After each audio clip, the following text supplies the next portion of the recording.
Debat merupakan seni persuasi memekarkan keindahan pikiran sebagai untaian kalimat-kalimat jitu untuk menghasilkan percakapan yang bermutu. Maka, peralatan yang dapat digunakan guna menghasilkan kondisi tersebut adalah dengan mengaktifkan daya abstraksi dan tuntunan logika yang kuat. Dengan kata lain, kalimat yang nikmat tidak mungkin tiba kecuali dari akal yang sehat. Namun terjadi malah sebaliknya. Dalam setiap forum-forum debat, nyaris yang kita jumpai hanyalah semacam perkelahian otot. Harus ada yang terkapar, harus ada salah satu yang tumbang, celaka, dan terhina begitu rupa, apapun caranya. Supaya apa? Supaya penonton bertepuk tangan. Kesimpulannya, kekuatan argumen dan kekuatan sentimen kini betapa sukar dibedakan. Sehingga dengan berat, mesti kita sikapi kondisi hari-hari ini semacam mengalami kemunduran habis-habisan dari kemuliaan pikiran pergi pada pesta perayaan sensasi besar-besaran dalam kegaduhan saling menghina dan menista kedunguan lawan. Nah teman-teman, kenyataan semacam ini suka atau nggak suka mengundang kecemasan kita perihal nasib demokrasi. Penggumpalan sentimen pada cara kita berdebat akan berkelindahan dengan cara kita berpolitik, cara kita bernegara. Kita seperti kehilangan kemewahan untuk menghadirkan ulang perdebatan cerdas dari tokoh-tokoh pendiri bangsa kita di masa lampau. Bahwa negara ini pernah memiliki tradisi menajamkan pikiran, bahwa konstitusi dihasilkan dari perdebatan yang keras, kuat, bersih dengan koherensi argumentasi yang terukur. Ya, kita hanya bisa berupaya menyaksikan perdebatan metodik semacam itu dalam bayang-bayang, dalam suatu realitas kelangkaan kualitas perdebatan yang cemerlang dari para tokoh publik kita di masa sekarang. Tentu teman-teman masih sangat melekat dalam ingatan betapa menggelikan panorama debat para tokoh publik kita hari-hari ini. Pada suatu forum, tampak seorang utusan istana begitu dengan lebih bergelora mempersoalkan gelar akademis lawan bicaranya ketimbang substansi materi debatnya. Pada forum yang lain misalnya ada anggota DPR dengan gaya bahasa tubuh yang pongah, gemar membentak, sembari memamerkan kegagahan jabatannya. Banyak pula di antaranya para politisi perwakilan partai politik yang suka menggunting pembicaraan lawan, bukan dengan ketajaman pikiran, tetapi dengan gerutu dan ocehan. Dan semacam itulah pemandangan serupa akan berlangsung pada forum-forum debat berikutnya. Kata-kata telah kehilangan makna disebabkan karena penerima kata tidak memahami konteks dari apa yang dimaksud oleh penyampai kata. Pendek kata begini, perdebatan seringkali hanya berisi sekumpulan radio yang ribut berbunyi sendiri-sendiri, yang kemudian akan meledak pula. Oke, sebelum kita masuk ke pembahasan lebih dalam, mari kita simak video berikut ini. Anda ahli bukan? Apakah Anda ahli bukan? Nah inilah ya. Nana, saya ingin sebentar. sampaikan, ini ahli tata negara atau agitator? Nggak ada kayak Anda diminta keahliannya, ya. Memang saya tahu Anda tidak ahli, tapi jangan Anda melakukan agitasi dan provokasi. Mau Ya. Anda kalian Kemudian, soal HTN apa yang mau Anda tanya? udah pasti jagoan saya daripada Anda, ya. Oke. Jangan begitu dong. Kita juga sekolahan ini, orang sekolah. Doktor saya, Pak. Saya nih tukang kritisi. Haris tahu betul saya tuh. Di DPR siapa yang nggak tahu saya? Mau pemerintah seperti apa? Kalau itu salah, saya bilang salah. Seperti ya, bagaimana? Saya nih wakil rakyat, ya dipilih pasti lewat survei, Pak. Yang Kita survei juga Anda survei juga. sendiri? Enggak, kita nyewa lembaga survei. Oh, mewah. Tapi kita paham. Oke, Enggak, wah kita juga. Pak Nana gini ya. Jadi bukan Anda sendiri. Tapi kita paham kan pertanyaannya Anda Oh paham. iya, DPR paham Ya segala bukan hal. Anda aja Kita yang tahu paham. DPR paham segala hal. Baik. Masalahnya adalah bahwa dalam demokrasi kita ada laporan doa, ada buku namanya demokrasi. Bentar. Dengar dulu. Jangan dimulai. Saya Penegakan hukum. Sebentar. Sebentar. Saya sedang bicara. Anda mau temui. tidak gebrak-gebrak meja. Saya sedang bicara.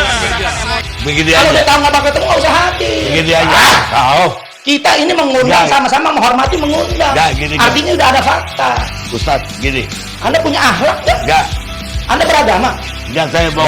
Kau apa? Ya Nah, jangan. ini beragama. Ini kita Maka mau. ini berdasarkan kita manusia mau- manusia keadilan kemanusiaan akan Nggak usah ada. seramain Kita saya. harus Nggak usah seramain saya. soal Kita itu. mau diskusi ini atau mau ribut? ya makanya kalau Kalau mau mau yang diskusi. diskusi kita tenang. Kau hebat sekali karena mau dilihat dalam masa udah lah, nggak usah gaya-gayaan masalah. Nggak usah Hanya gaya-gayaan. beragama Fakta atau yang ada, tidak. Anda hati-hati. Omongan Anda ini nuduh gaya-gayaan apa? Enggak, gini aja. Gaya-gaya apa? Gini aja. Hah? Ada pendapat. Kau jangan nanya saya beragama atau tidak. Ya, makanya kita jangan, Di sini, kita nggak mau di sini ribut. kita diskusi. Mengatakan fakta dan fakta. Jangan malu kita nggak mau. Iya, tenang aja, tenang. Saya menyampaikan tenang. Malu kita mau. Jawab dengan argumen, fakta yang ada. Ini kan hak saya berbicara. Anda hak berbicara, saya nggak ganggu. Gini. Saya hormatin Anda. Saya udah diam. Saya minta. Saya sudah diam. Lanjut. Ya, sekarang ada. Bisa dilanjutin, Dia Bapak? memang Lanjut. Dan dia nanti Makanya jawab. itu. Setelah Anda dia masing-masing. Terusin. Ya. Dalam video ini, saya tidak bermaksud untuk memberikan evaluasi terhadap kecerdasan orang. Jadi, saya berupaya untuk bagaimana cara kita untuk mengukur kualitas debat di dalam ruang publik kita hari-hari ini. Kendati seseorang itu mempunyai jabatan atau tingkat literasi yang kuat, tidak menjamin apakah kata-kata yang hadir dalam perdebatan itu sesuai dengan kemampuan atau literasi yang dimilikinya. Jadi sekali lagi ini bukan yang personal, tapi mudah-mudahan dapat menjadi refleksi bagi kita semua bagaimana sih cara berdebat yang masuk akal, perdebatan yang enak, yang sehat, nikmat, ya, cara kita mengucapkan kata dan cara kita untuk menikmati semua kalimat-kalimat. Baiklah, sekarang kita lanjut pada pembahasan kita. Ada yang janggal dengan cara kita berdebat. Tentu saja, itulah yang kita persoalkan. Di samping lemahnya kemampuan seseorang menghubungkan premis menuju kesimpulan yang koheren, memang ada problem dalam bahasa, di mana kata yang terucap kerap jatuh tidak utuh seperti ide yang bersarang dalam kepala. Namun demikian, sedangkal apapun kontra narasi dalam kita berlogika, membuat silogisme, memainkan metafora ketika menyusun bahasa, itu masih bisa diletakkan di meja perdebatan, ketimbang menyerang secara personal kepada lawan debat kita. Lebih dari itu semua, peran para intelektual juga seolah-olah terkungkung dalam belenggu perdebatan semacam itu. Maka bukan menjadi sesuatu yang mengherankan jika kemudian publik cenderung beranggapan bahwa berdebat sama artinya dengan bermusuhan. Pengertian yang kacau semacam itulah mengakibatkan kebencian akan diproduksi lebih cepat ketimbang kecerdasan. Perbedaan menghasilkan pembelahan, dan daya hidup bersama tiada bedanya seperti kepalan tangan yang senantiasa menggenggam dendam. Publik sebagian besar masih beranggapan bahwa sebuah perdebatan pasti akan menghasilkan kesimpulan yang absolut, ya. Maka seluruh upaya akan dikerahkan berdasarkan pada arogansi kepentingan. Bahkan untuk menang, ya, untuk memenangkan perdebatan, seluruh data dan statistik itu akan dipamerkan untuk melegitimasi kebenaran itu. Padahal fungsi dari debat bukan untuk menghasilkan kebenaran. Ini yang perlu kita pahami, ya. Jadi fungsi debat adalah untuk menguji ketajaman logika lawan dengan dialektika yang dia keluarkan. Nah, logika di sini dimaksudkan untuk mengurai kesalahan. Dialektika justru dimaksudkan untuk menghadirkan kesalahan. Sebagian bagian dari kaum terpelajar mestinya bukan sekedar memberi tontonan debat, melainkan ada tuntunan pedagogi bahwa tidak boleh ada yang personal dalam kita berdebat. Lawan debat adalah mitra kita berpikir. Dengan kata lain, berdebat merupakan kemesraan bertegur sapa pikiran, tradisi yang lazim dalam perdebatan masyarakat yang argumentatif. Hari ini kita masih setia pada demokrasi. Artinya kita masih percaya bahwa pada argumen yang masuk akal akan mampu menghasilkan keakraban berwarga negara. Dalam berdebat, kita harus lepaskan elemen sentimen, sehingga yang lahir adalah perdebatan yang berkualitas dengan emosi yang terjaga. Debat memang diselenggarakan untuk menyinggung pikiran.